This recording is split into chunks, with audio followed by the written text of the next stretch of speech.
Hey everyone, how are you? I hope you're doing amazing. My name is Rachel, and this is Rachel Unabridged, where I talk about books and horror. Today, we're going to take a look at the first 6 months of my 2022 Goodreads reading challenge. I read some really good books in 2022, and I thought that this would be a good opportunity to kind of go over them and recommend some of them to you guys, or see what y'all thought. If you read them, please get in the comments and let me know if you read any of these books. What did you think? Let's have a conversation. I also thought this would be a good way to let you guys kind of get to know my tastes a little bit more and decide if you want to keep following my channel. But all jokes aside, we're going to jump to future Rachel on my laptop where I can screen grab all of my stuff. So see you there. Hello, welcome to my laptop. I apologize for the potato quality camera, but this is kind of what I've got to work with right now, so bear with me. We're going to take a look at the first 6 months of my 2022 Goodreads reading challenge, but I thought we would go ahead and just kind of check out this My Year in Books page to kind of get us started. Most of these stats are going to be a little bit skewed. Like if you look here, it says I read 26,728 pages with 164 books read, but these numbers are kind of skewed because I read a lot of Batman, like old issues of Batman, about midpoint in the year, and the amount of books I actually read was 91. I don't want to include those issues of Batman because they were like 15 pages each, and when it came to the old detective comics, the ones that they had before Batman was like the only story being told, like back in the day it was a Batman story and then there were other stories that were supposed to be detective related stories. I didn't read all those, I just read the Batman ones because I am a huge Batman fan and that was all I was interested in. So these numbers are a little bit skewed, let's bear that in mind. But the longest book that I read was It by Stephen King, 1,090 pages. It was a chonker. This was actually my second time reading it. It took me like 15 years to want to reread it because it's so long, but it ended up being so good. My most shelved book that I read in 2022 was Animal Farm. I think I read this in November, so I'll probably be covering it in my next video. Or at least my next Goodreads reading challenge review. There we go. My average rating for 2022 was 3.8 stars. I feel like I rate pretty well on Goodreads because I try to only add books that I know I'm going to enjoy. I don't like to hate read. I mean, sometimes I like to hate read, but for the most part, I kind of try to avoid books that I know I'm not going to like, and I'm not afraid to dish out, 4 and 5 star reviews for books that I really enjoy. So, the highest rated book that I read, according to Goodreads, was I'm Glad My Mom Died by Jeanette McCurdy. I read this in November, December, so I'll be talking about that in my next Goodreads challenge video. My first review of the year was For the House by Bentley Little, and as you can see, I was not a fan. So we'll be talking about this a little bit later in the video, and I'm just going to scroll right past there because I think my review had some spoilers. So here's just like the cover page for all the different books that I read. We're just going to scroll right through that real quick because when I talk about each book that I read, I'm just going to do it from my books page so I can organize them by date and things like that. The last review of the year was The October Country by Ray Bradbury. I already talked about this in my December wrap-up video, so I probably won't talk very much about it, even in the next reading challenge review video. But yeah, that looks like it's about it. So let's go ahead and talk about what I read. The first book that I read last year was The House by Bentley Little. I had heard a bunch of things about Bentley Little from the different horror groups and like the different horror circles that I kind of run in. And a lot of people were saying like definitely give him a read. His books are very enjoyable. I found this one at the library and it sounded really cool. I just kind of like skimmed the summary because I do not like to know what's going on in my books before I read them, so I just kind of like skim real quick, like, oh, haunted house, cool, I'll read it. This one I just like could not get into. It had way too many POV characters. It took forever to get started because it kind of like carouseled through the viewpoints of like all 5 of these characters. The house didn't show up until halfway through the book, and I was just disappointed by the way that it ended up playing out because it sounded like it would be so good and it just was not for me. Keep in mind that whenever I talk about a book that I didn't like, there is no judgment intended. If you enjoyed the book, I am not one of those people that's like, my opinion is the most important opinion. If someone enjoyed something that I didn't like, I am glad for them. Like, I am excited to hear that someone is having a good time with something. If I don't like it, that's a me thing. That's probably not the book's fault. It's just I, in particular, didn't enjoy it. So please don't be offended if your favorite book is on here and I didn't like it very much. Let's be adults here. The second book that I read in 2022 was The Monkey Mind Workout for Uncertainty. This was a arc, I'm pretty sure, an arc that I got from NetGalley. When I read nonfiction, a lot of the time it's like mental health or psychology kind of stuff. So when I saw this on ARC and saw that there was a copy of it available for review, I wanted to go ahead and give it a read and kind of like see if it was going to be helpful and stuff. And I mean, it was fine. I gave it 3 stars. There were some things that I kind of felt like were repeated over and over and over in the book. So it was like build resilience in 30 days. And then it had these exercises to do, but some of the exercises were just other earlier exercises repackaged. And I thought that that wasn't very helpful. So in my mind, when I'm rating books, like 5 is like, this is my, one of my favorites. I believe that this book is perfect. 4 would be, I really liked it.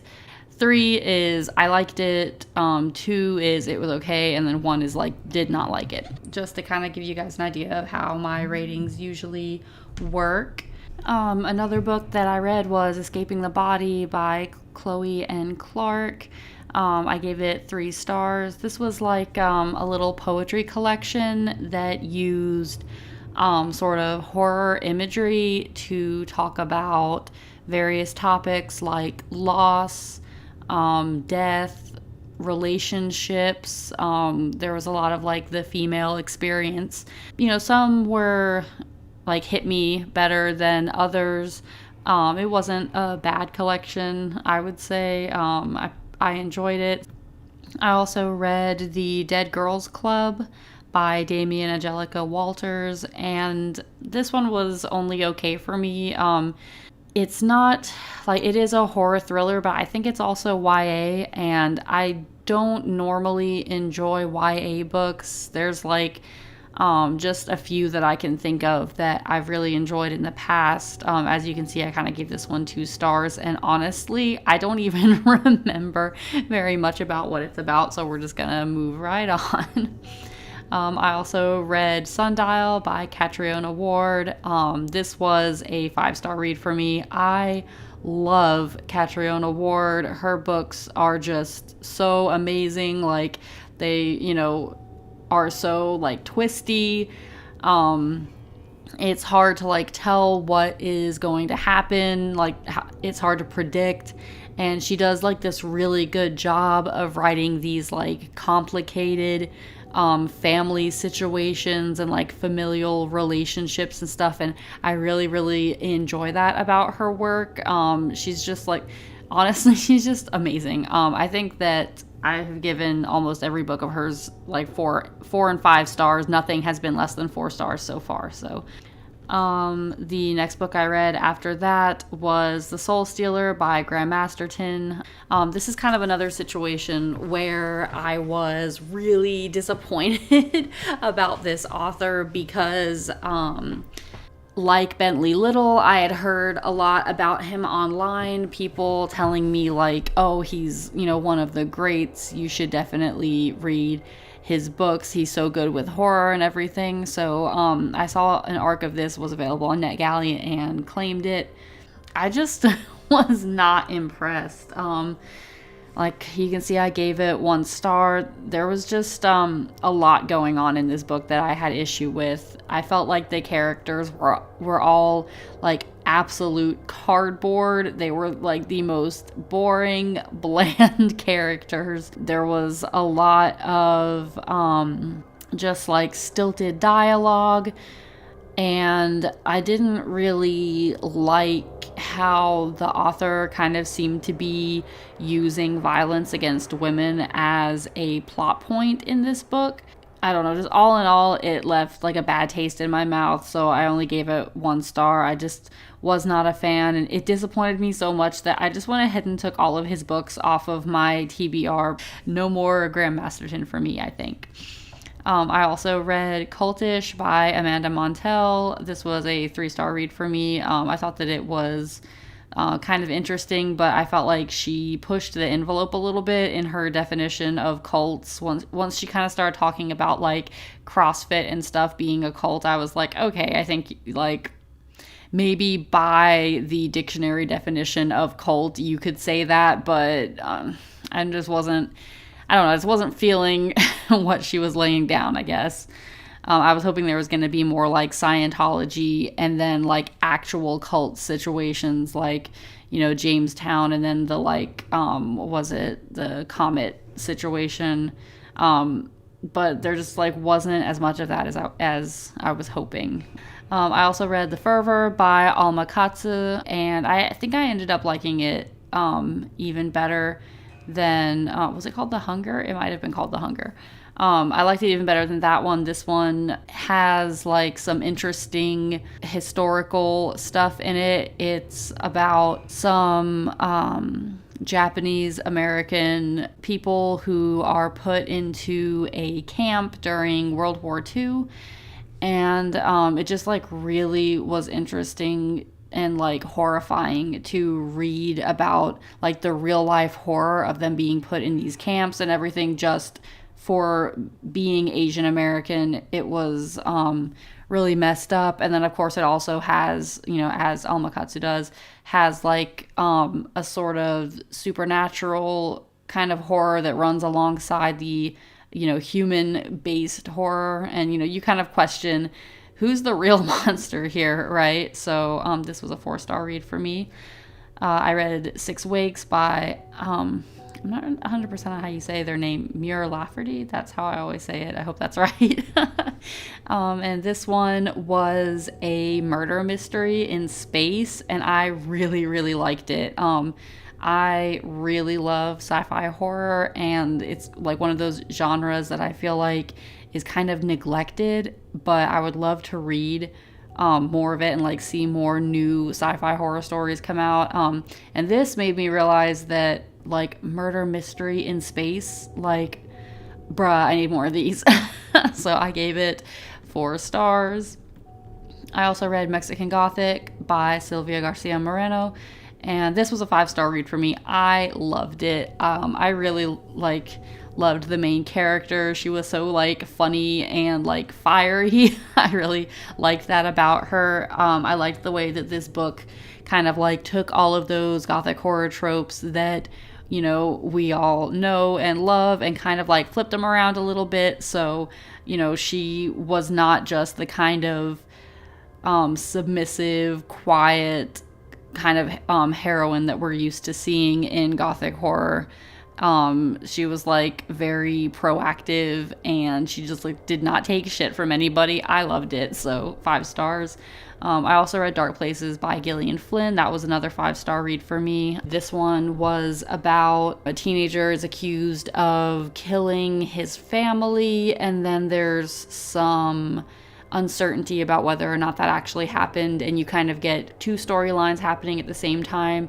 You get the past when the crime was committed, and then you get the present for the story where he's in prison. He's been in prison for the murder of his family, and then the sister, who is the one who kind of like testified that he was the one who killed the family, she's trying to go back and fact check herself and make sure that she was right in accusing him, because now she's just not so sure.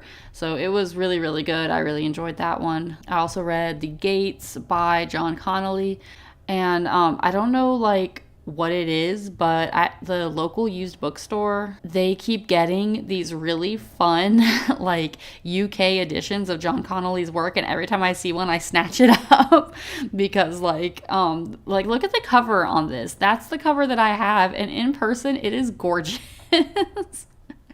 But The Gates, it kind of like gave me really strong Good Omens vibes. So if you liked Good Omens, then I would recommend The Gates. Whereas Good Omens kind of like had more family friendly, where like if you're an adult you'll enjoy it, and then like teenagers could enjoy Good Omens too. The Gates, I think, was a little more like middle grade, but it was still really enjoyable. I really liked it. I gave it 4 stars. It was fun. I also reread The Croning by Laird Barron in March of 2022. This book is one of my favorite cosmic horror books. I really need to like update my rating and give it 5 stars, because this still is kind of like what I gave it the first time I read it, and this is one of those books that like really shines when you reread it, because early on, before you understand what's happening, it's easy to kind of like get confused and miss things and not make connections. And then like you reread it the second time and you're like, oh, I didn't even like remember that by the time I got to the end the first time. So I would really recommend this one. I loved it. It's seriously one of the scariest books that I've ever read. Like, I read a lot of horror, but honestly, I don't really get scared that easily. You know, there are some things that like I read and it is just like chilling. It will like literally send tingles up my spine. It'll have me looking over my shoulder like, who's there? And when I read a book like that, like, I know it's good because it's getting to me. And The Croning, I could not read it with the lights out every time I read the book. And like, even if the room was just like a little bit shadowy, I was like, more light. So highly recommend The Croning. It's about a man and his wife and the various suspicious situations that they have found themselves in throughout their marriage. I don't really want to give too much away, because part of the fun of this book is like not really knowing where it's going. I would recommend reading it once and then letting it kind of simmer for a little bit and then reading it again, because that second time is when everything will start to click. I also read Watch Out for Her by Samantha M. Bailey. This was a suspense, like family drama sort of book. I gave it 3 stars. I'm not super into like family drama for the sake of it, which is kind of what this felt like. There was a little bit of suspense, but it was pretty predictable.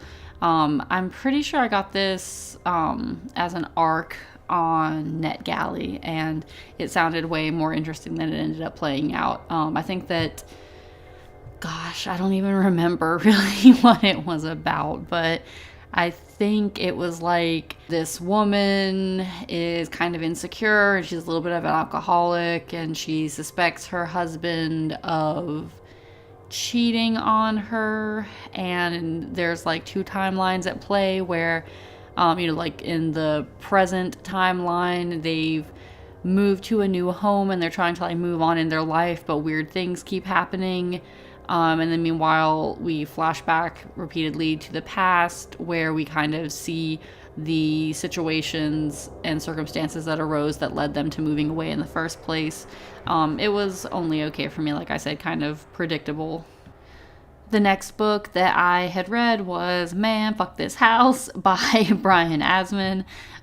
This was a group read, I'm pretty sure. But it was already on my radar because, like, with this title, how could it not be? Like, it's a good title.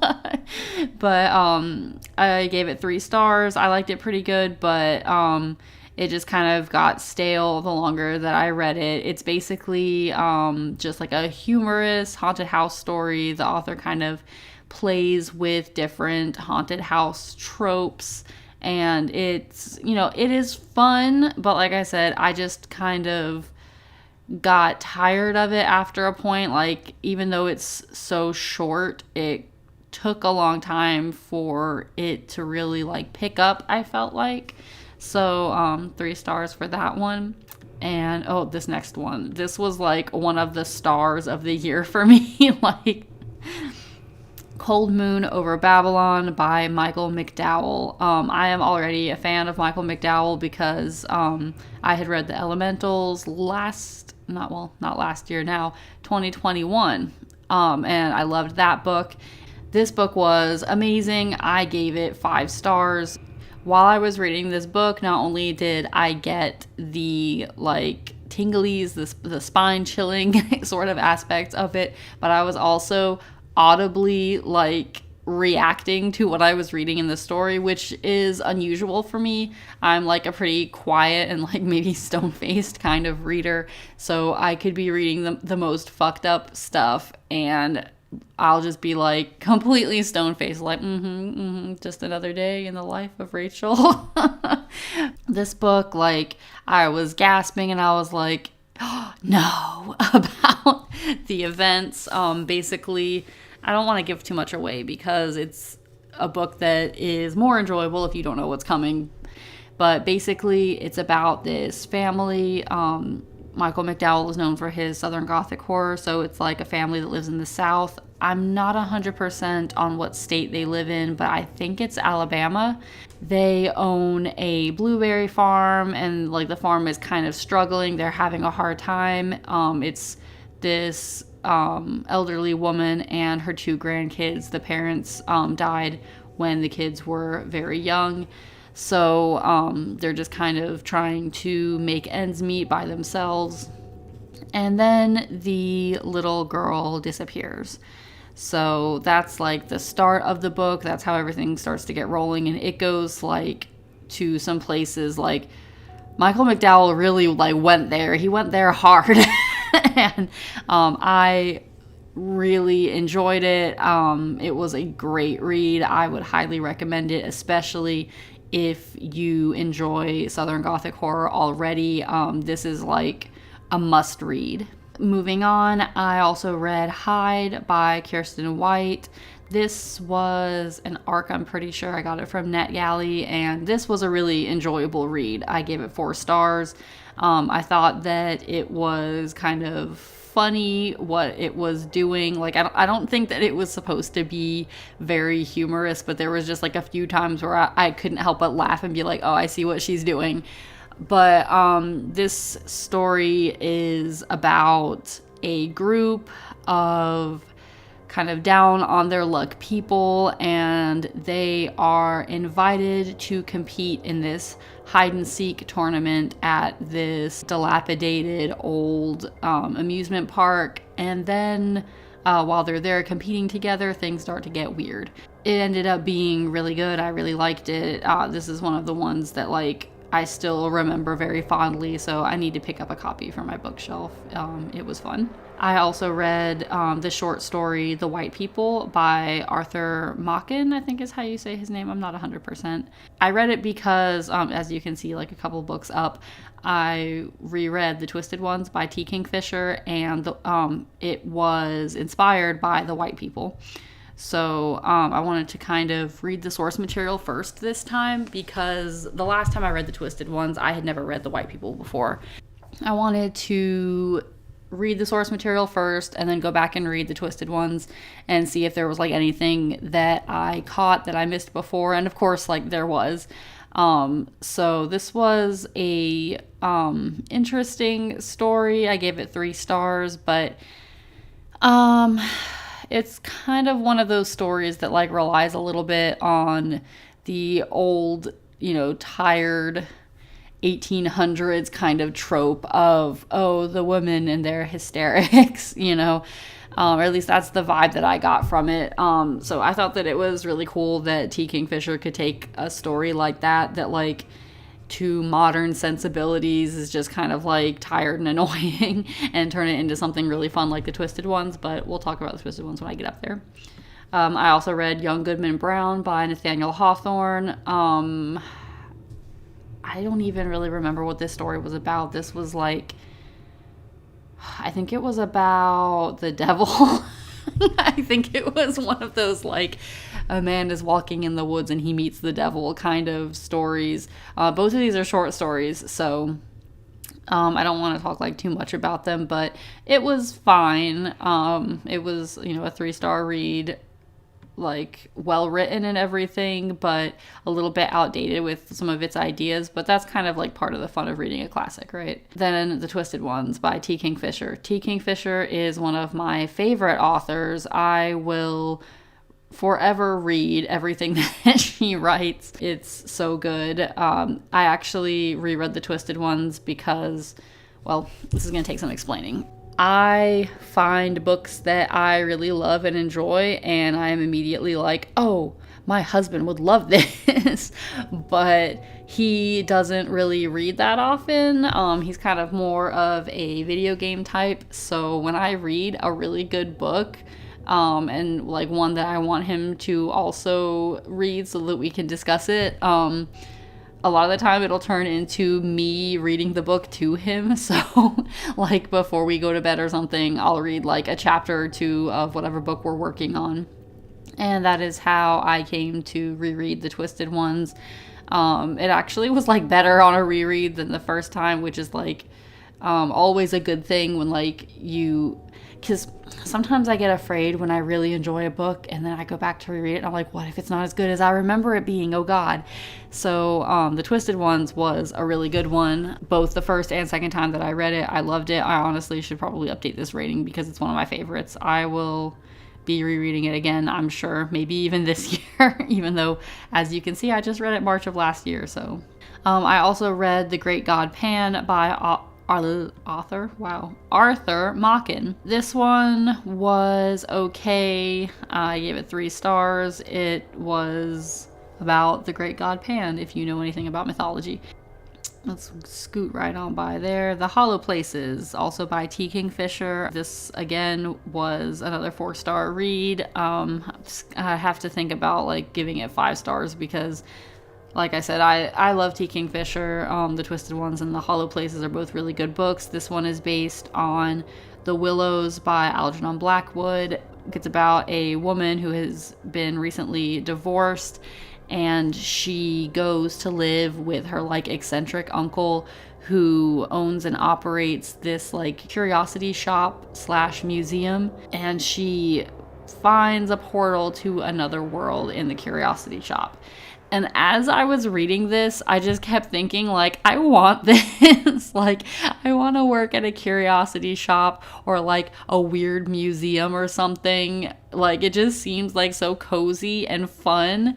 And that's just kind of, like, how I felt about this read on whole. Like, minus the cozy part, there was some pretty horrifying stuff in this. But it was a really fun read. I loved the side character. I don't remember his name off the top of my head right now, but her friend from the coffee shop, he was so funny. Their relationship and their interactions were just like so hilarious. I love the way that T. Kingfisher can write like the like most terrifying shit and then turn around and like make a joke, and like even though you just had like, you know, creepy crawlies from whatever it was that she, you know, just wrote, you can still turn around and laugh, but it doesn't ruin the mood of the book, you know? It just feels like very organic. I really like that about her writing. That's one of my favorite things about her.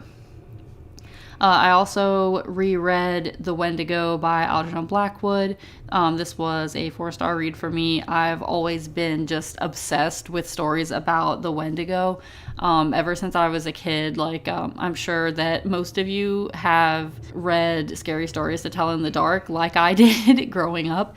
And there was the story of the Wendigo in that book, and it's taken from Algernon Blackwood's The Wendigo. So when I learned that, I was like, oh, I have to read the original. How did I not know about this? But basically, it's about a group of men who go out into the Canadian wilderness to hunt, and they find something that's not great. Spoiler alert, it's a Wendigo. Let me just skip past all the Detective Comics and Batman, because all I can really say is I enjoy Batman, mostly modern Batman. I was going back and wanted to read the roots of Batman to see what it was like, and it's fun, but it's ridiculous. It is so funny. At some point in my Batman frenzy, I got an arc of Upgrade by Blake Crouch and read that. This was a 4-star read. I really enjoy Blake Crouch. This one was about DNA upgrading. It's supposed to be illegal, and then he is unwillingly subjected to an upgrade, and it kind of throws his life into turmoil, and it goes from there. It was a pretty good read. Let's see, skip all the rest of the Batman stuff. Darkness on the Edge of Town by Brian Keene. This was a reread for me. I was reading it to my husband. It was a 5-star read for me. I have not read any more Brian Keene since this, but I really need to, because I really enjoyed what he did with this book. This is kind of, first off, it's cosmic horror, and I love cosmic horror. It is probably one of my favorite horror subgenres. But the way that he did this one, it's kind of a story about who's the real monster here. You have some eldritch kind of beings happening, but then you also have humans doing terrible things. And it's a really bleak sort of story, but I enjoy that. So if you also enjoy bleak cosmic horror, I would say give Darkness on the Edge of Town a read. Basically, it's this town wakes up and there is just darkness surrounding the town. Every time someone tries to cross the darkness, they do not make it back. And, things start to fall apart in the town, understandably, after some time has passed and resources start to get low. People start freaking out, and that is all I'm going to tell you about this one. I would recommend reading it. I don't think it's very long. I feel like it didn't take me very long to read it. Ooh, let's talk about Bunny. Okay, so Bunny is by Mona Awad. This was the first book that I had read by her, and I wasn't so sure about it at first. As you can see, it finished strong for me. It was a 5-star read. This is one of my favorites from 2022. I don't even know how to recap this book, or how to summarize it. Basically, it's about this girl who is in college, and she's part of a creative writing workshop. There is a group of other women in her creative writing workshop that are best friends and sort of hive mind-y in the way that they interact with each other. They call each other Bunny constantly, and at first she's kind of she makes fun of them a little bit, and then she kind of starts to be pulled into their circle. And I think that's all I'm going to say about that. I don't even know what to I don't even know how to verbalize my feelings about this book. First off, it was heavily satirical. I just really enjoyed how she approached the different topics and stuff that she wrote about in this book, and I really enjoyed the way it just veered off the rails it did. So I would highly recommend this one. It was very good. I also finished The Ode Less Traveled. This is by Stephen Fry. It is a poetry kind of guide where he explains different concepts about poetry, like meter and rhyming scheme and the different types of poem and what they were used for. There's also like excerpts from older poetry works and stuff like that. I actually really enjoyed reading it. I have not really been much of a poetry reader historically, but over the last few years I kind of wanted to get into it more because I've always enjoyed Edgar Allan Poe's poetry and some of the other like darker poets or like other darker poems in general. But otherwise, I just haven't really been very widely read, I guess, when it comes to poetry. But I kind of wanted to change that and learn a little bit more about it and kind of learn how to appreciate it better as far as like an art form. Because it's easy to read a poem and be like, that sounds good or that sounds bad, and then it's something else entirely to be able to understand why it sounds good or bad. And I just read this book wanting to kind of broaden my understanding of poetry and have a better understanding of what makes a poem good or bad. So this one was a 4-star read for me. I would recommend it if you are into poetry or want to learn how to write poetry in particular. There's like exercises and stuff in here for writing poetry. Okay, so let's talk about The Woman in the Library by Sulari Gentile. I hope that I said that name right. I'm sorry if I didn't. This was a 2-star read for me.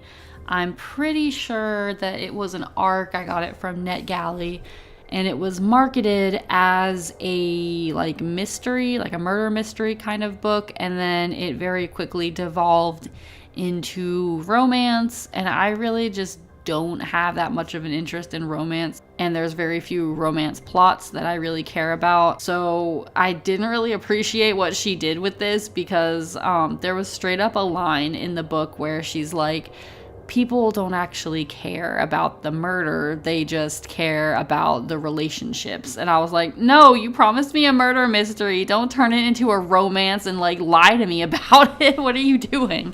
So it just wasn't really my cup of tea. I understand like why people do enjoy it, people who do like to read romance and stuff. Like this would definitely be your kind of book if you like romance, but for me it was just like a huge miss, and then I didn't like the author rubbing it in my face that she made me read romance. Winterset Hollow. This was a really good one. Again, one of the shining stars of 2022. So Winterset Hollow by Jonathan Edward Durham. This book just like blew my mind and hurt me somewhere in my soul that like I still haven't quite recovered like from. It's about this group of friends, and they share a love of this like childhood story that was like very close to them. So they take a trip to the island mansion that the author of the storybook lived at, and then they find out that the story might not have been as much fiction as they thought that it was. And I don't want to like get into anything else because this book, like, you should read it with as little knowledge as possible. It was a great book. I loved it. Like, it gave me feelings, and I was like, I don't know, I wasn't expecting to have feelings in my horror book.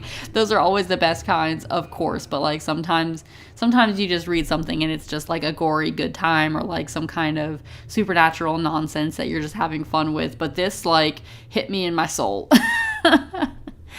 I also read From Below by Darcy Coates. This was an ARC, and I know this is an unpopular opinion, but I gave it 2 stars. I was not a fan.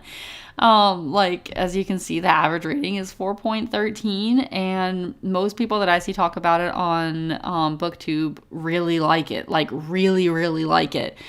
For me, I just did not like all of the POV jumps. That is one of my big pet peeves, is too many POV characters, especially when it slows down the story, and I feel like it doesn't contribute to the plot in like a meaningful way. I'm like, you have to justify to the reader why you chose to have this character's point of view instead of someone else's, So too many POV jumps, and then there was like a plot device that was used in the story that really annoyed me because it was like withheld from the reader for the sake of drama, and I just think that that's stupid because if you're gonna have like POV chapters, if a character knows something, I think it's kind of like shitty to not reveal it to the reader, especially when this thing has been revealed to the character during the course of the story. So I just thought that was kind of lazy of her to have like taken care of that situation the way that she did. There were some really good like points in this book though, like all of the past stuff where it talks about what happened to the ship in the days leading up to the sinking. I really enjoyed that aspect.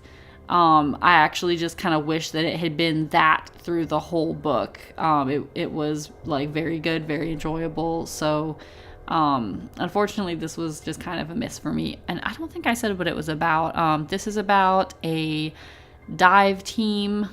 They are part of a documentary TV show or something like that. They're going down to investigate this ship that had been lost at sea for a long time, and then it was found like at the bottom of the ocean, so they're going to investigate and make a documentary about it, and then spooky things happen. I also read Welcome to Lovecraft. This is the first part, I guess, of Lock and Key by Joe Hill. I really enjoyed it. I gave it 3 stars just because this was kind of like the introductory like volume, I guess. And so we didn't really get to know the characters that well yet, and not a whole lot happened. It was like a lot of exposition and things like that. So I thought that it sounded like it would be really interesting, but hadn't really gotten there yet, so 3 stars. I also got an arc from NetGalley for Howls from the Dark Ages. This is a short story collection of medieval era horror, which I did not realize that I needed in my life. I absolutely loved this book. There were some really good stories in there. I gave it 5 stars. Off the top of my head, I couldn't like tell you which stories were like the ones that hit me the hardest or anything like that, but just the whole collection was like really good. So I don't think that there was like a bad story in it. So I would definitely recommend it if you would be interested in reading medieval horror. Like I said, I did not even realize it was something that I needed in my life, but I read more of it later in the year, as you'll see. This is Lock and Key Volume 2. This is kind of where things start to like pick up in the story and everything. I gave it 5 stars. I really enjoyed it. I don't think that I mentioned what this series was about before. It's about this family. It's a mother and 3 kids. There's 2 teenagers and then like a child, maybe I think 10 or 11 years old. They have been involved in a situation where the father was murdered, and they moved away to kind of try to recuperate and to get away from, the memory of what happened. They're all kind of trying to move on, and they move to the town of Lovecraft, to the father's family's manor, and weird stuff starts to happen. I think this is another one of those, I don't know, I say this about everything just because I guess I'm kind of biased toward not wanting to know very much about things before I read them, but this one is one that you probably don't want to know very much about. There's like a lot of intrigue, I guess, involved where like things are like slowly revealed, and that's kind of one of the more enjoyable aspects of it, is having everything kind of revealed slowly. So, you have those questions, you have that feeling of like suspense, and then like a build up of like, oh, what, why did this happen? Oh, what did he mean saying that and stuff? So, 5-star read. I would recommend reading this series. Okay, let's talk about Between Two Fires by Christopher Buehlman. This was a 5-star read for me. I loved this book. It's one of the ones that like gave me feelings at the end. I just adored it. It's another medieval horror. I did not mean to read them both so close together, but that's just kind of like how it worked out. But I don't even really know how to tell you what this is about. There is a man who is kind of a mercenary type. He's kind of like rough around the edges and stuff, and he ends up escorting this little girl who hears voices that tell her to do things. And I think that's all I'm going to tell you. It takes place during the Dark Ages, during the Black Plague. So there's a dual horror situation happening where it's like the horrors of, like the historically accurate horrors of the plague, but then also the horrors that are more like supernatural in nature. And it was just a really good book. I really enjoyed the journey that these characters went on. And like I said, at the end, I was like super emotional about it. It gave me feelings. So that's how I knew it was a 5-star read. I also read The Midnight Library by Matt Haig. This was actually a reread. I had listened to the audiobook on Audible. I think it was the year before, but I wanted to read it to my husband because I thought that he would like it, and he did end up really enjoying it. Clearly, it's a 5-star read. This is about a woman who is suffering from depression and just like a lot of disappointments in her life. And she decides to unalive herself. And then when she does, she arrives at the Midnight Library, which is a place where she can explore different lives that she could have had and like see what would have been different if she had made different choices in her life. And it was such a good book. There was a lot of like really profound and moving content in it. And I don't know, it was just like really touching to read. I definitely like shed some tears while I was reading this book. It was very good. I also read Ninth House by Leigh Bardugo. And this one was only okay for me. I gave it 2 stars. I just was not into the main character. She was kind of, I don't know, she just kind of rubbed me the wrong way, kind of abrasive, I guess. And then the mystery aspect just kind of felt like it took too long to get where it was going. I actually I started out reading this with my eyeballs, and then I had to borrow the audiobook from the library because I just could not keep reading. It was putting me to sleep. And even the audiobook, I played it at like 2 times speed just to get through it because I was like, this is probably a book that I should have dropped, honestly. But I think it was a group read or something, and I really wanted to finish it. So, yeah, 2 stars. I'm not going to be continuing this series or anything. Let's talk about it because there is a little bit of a story behind this. As you can see, the last time I read it was like 2005. I was maybe 15 or 16 years old. And this was the first Stephen King book that I read. I kind of grew up watching the miniseries, and I really loved the story of it and like the coming of age, narrative and like the relationships between the characters and stuff. I just really enjoyed that. And then of course it was like spooky as fuck. I'm pretty sure that's why I'm terrified of clowns now, is because of Pennywise. Thank you, Stephen King. But when I read this book for the first time, I hated it. I did not like it. I was like, this is boring. There's not even anything scary happening. And then, of course, when I got to that scene, you know what I'm talking about. I was like, why? Why would you do this? Why did this have to be here? Never reading Stephen King again. Clearly, that was a lie. I read plenty of Stephen King now, but I was upset. I did not like it. And I held on to my copy just because I was like, well, I like the copy and I'm going to keep it on my shelf, and maybe one day I'll add more Stephen King books to my shelf, but I don't know. I don't like this. But yeah, so I had my copy from when I was like 15, 16 years old, and I was like, okay, a lot of people say that like this book will hit you in different ways the older you get. So now that I am an adult, I went ahead and reread it over the summer, and what was I talking about? It's not scary, it's boring.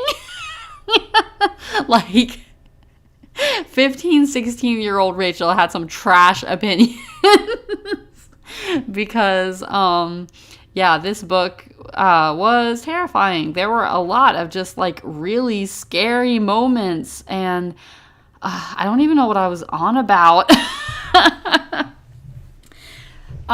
So on one hand, yeah, there were like some really scary moments that I was like, I didn't even remember that this happened. And then as an adult, I could relate a lot more to the adult sections of the book. I think that's what I might have been talking about previously when, because like my old review was still on Goodreads until this year, and I was like, it's so boring. I think that was because, you know, I was 15 and I couldn't really relate to the adults that much, but I could relate to the childhood experiences, right? So, you know, back then that was kind of like the part that I thought was interesting, and I was less interested in the adult matters, you know. But now as an adult, I was like relating hard to these characters and just like really feeling for them and their situations. And I was like, I don't know, it was like a completely new book once I read it as an adult. So I changed my rating from 2 stars to 4 stars because I still have a lot of issues with some of the later events of the book, but the rest of it was like really, really good. I really, really enjoyed it. I took like copious notes when I read it this time, and yeah, it was really good. It's not my favorite Stephen King, but I cannot believe I trashed it like I did like 15 years ago. If you have somehow not heard what this book is about, it follows a group of kids and then also like the same characters as adults. They face like monster in their hometown as children, and then they make a promise to go back and take care of it if it ever comes back. And not a spoiler because I'm pretty sure it just says in the first chapter that it comes back, but it comes back, and they have to come back together and try to defeat it once and for all. So that is what the story is about. Would recommend the recent-ish adaptations that came out, especially the first one. It Chapter 1 is like one of my top horror movies. It was so good. Chapter 2 a little bit less so, but man, was Chapter 1 good. I would recommend it, like, if you haven't seen it. I don't want to say it's a faithful adaptation. They do make a lot of changes and stuff, but it catches the themes, like the themes of friendship and love and, you know, all of that, like, really, really well. Okay, let's move on because we only have one book left, and then we are going to cut it here. I read The Mill by Kaylin Lloyd. This was a ARC I got on NetGalley. I gave it 3 stars. It was an okay read. I think, like, honestly, I kind of feel like this book was a little bit forgettable, but what I remember of it is that it was about a woman who is a medium, and she lives in this mill where a lot of gruesome accidents have happened in the past, and she's trying to communicate with the ghosts. like meanwhile in another part of the mill there is a serial killer situation happening, and those two like plots kind of like intertwine. So I just kind of felt like the characters weren't very interesting. It had a romance element that I didn't think was necessary, and it was a little bit predictable. So 3 stars if it, you know, if you are into paranormal stories or like haunted locations, things like that, I would recommend just checking it out. But you know, it's not, you know, don't expect like The Shining or something. So yeah, we have now reached the end of June for the books that I read in 2022. Next time, if I make a part 2 to this video, we will pick up in July and continue through to December. There it is, everything that I read the first 6 months of 2022.